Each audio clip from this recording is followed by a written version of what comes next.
The Honourable Ms Franks. Okay.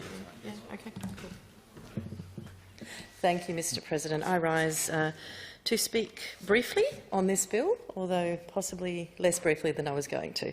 I note that the Greens recognise that this amendment bill is indeed a bit of a stopgap measure, as there will be a full review of this particular Act in 2022. What we do welcome, however, in this particular piece of legislation is the reinsertion of principles and provisions that existed in the previous legislation but weren't included when we first implemented the Children and Young People Safety Act. In particular, we welcome the reinsertion of the, quote, best interests principle as a key consideration in the administration of the Act. And while the safety of children and young people is absolutely an important consideration in decision-making, we also should be making sure that their best interests are taken into account as well. And it's good to see this reinsertion, and indeed I think a good way forward has been found with that particular, what seemed like an intractable debate in previous incarnations of this legislation. The reintroduction, of course, also of short-term investigation and assessment orders will ensure that children and young people aren't left in limbo for unnecessarily long periods of time, and it certainly is a welcome change, Mr Acting President. The Greens note that under this proposed legislation, the courts will be able to make short-term custody orders of up to 6 weeks to allow an investigation of the circumstances of that child or young person to be carried out. And the urgent applications will be dealt with much more expeditiously, and I'm sure this will be a welcome relief to many.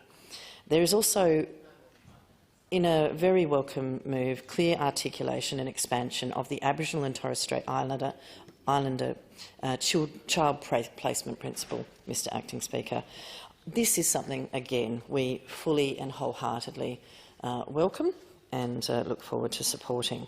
We note that there were amendments made in the lower house in the other place to this piece of legislation, including some really important clarifications around a child's consent to adoption and in particular around the requirements for ministerial consultation with carers.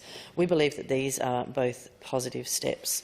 We do, however, hold some reservations at this stage about those provisions regarding adoption and provisions around carers, and we are currently in contact with stakeholders and community groups. I certainly do want to thank the government for the briefing that they have provided, and I understand that the opposition has amendments forthcoming to this bill as well, and we will therefore be reserving our right to our position throughout the committee stage. And I certainly flag that in Clause 1 we will have quite a few questions at that point. This piece of legislation, as we know, was somewhat vexed under the auspices of the Weatherall government. I do commend the Minister for finding that pathway through that best interests of the child previous debate, and certainly we do look forward to continuing discussions. I note that there's been a lot of community interest in this piece of legislation, but I really also do note that there is another review coming.